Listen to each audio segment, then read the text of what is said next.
வேட்பாளர்களை தேர்வு செய்வதற்கான நேர்காணல் அண்ணா அறிவாலயத்தில் நடைபெறுகிறது. இது குறித்த கூடுதல் விவரங்களோடு இணைகிறார் நமது செய்தியாளர் கோகுல். கோகுல், எத்தனை தொகுதிகளுக்கான வேட்பாளர்கள் நேர்முக தேர்வானது இன்று நடைபெறுகிறது? அது குறித்த விவரங்கள்.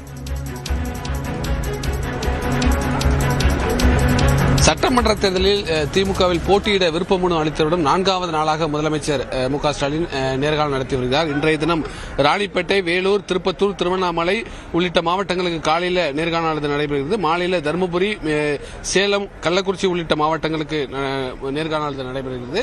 இன்றைய நேர்காணலில் திமுகவுடைய பொதுச்செயலாளர் துரைமுருகன் போட்டியிடுவதற்கு ஏற்கனவே அவர் சார்பில் விருப்ப மனு அளித்த காட்பாடி தொகுதியுடைய நேர்காணல் நடைபெறுகிறது.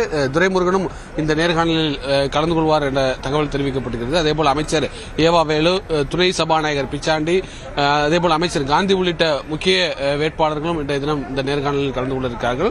நேர்காணலில் தொடர்ந்து திமுகவுடைய வெற்றி வாய்ப்பு, அரசுடைய திட்டங்கள் எவ்வாறு மக்களிடம் சென்றிருக்கிறது, கூட்டணி பலம் உள்ளிட்டவைகள் குறித்தெல்லாம் முதலமைச்சர் பல்வேறு கேள்விகளை கேட்டிருக்கிறார். சில தொகுதிகளில் நிர்வாகிகள் கூட்டணிக்கு விட்டுக் கொடுக்கக்கூடாது என்ற காரணத்தை சொல்கிறார்கள். அந்த காரணத்தை முதலமைச்சர் கவனமாக கேட்டு வருகிறார்.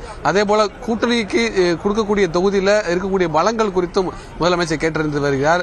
தொடர்ந்து மற்ற 3வது 4வது முனை போட்டி என்று சொல்லக்கூடிய நிலையில் அவர்களுடைய வாக்குகள் திமுகவிற்கு ஏதாவது பாதகத்தை உண்டாக்குமா உள்ளிட்ட கேள்விகள் எல்லாம் இந்த நேர்காணல் கேட்டிருக்கக்கூடிய நிலையில் இன்றைய தினம் வட மாவட்டங்களில் வேலூர், ராணிப்பேட்டை உள்ளிட்ட மாவட்டங்களில் நேர்காணல் நடத்தப்பட்டு வருகிறது. முதலமைச்சர் அண்ணா அறிவாலயத்துக்கு வந்திருக்கார். அதற்கு முன்பாக அகில இந்திய ஃபார்வர்ட் பிளாக் சார்பாக அந்த கட்சியுடைய தேசிய பொதுச்செயலாளர் தேவராஜ் என்பவர் நேரில் முதலமைச்சர் சந்தித்து ஆதரவு தெரிவித்திருந்தார். கடந்த தேர்தலில் திமுக கூட்டணியில் அகில இந்திய ஃபார்வர்ட் பிளாக்கு ஒரு இடம் ஒதுக்கப்பட்ட நிலையில் இந்த முறையும் தங்களுக்கு வாய்ப்பு வழங்க வேண்டும் என்ற கோரிக்கையை முதலமைச்சரிடம் அவரும் தெரிவித்திருக்கிறார். விவரங்களை பதிவு செய்தமைக்கு நன்றி கோகுல்.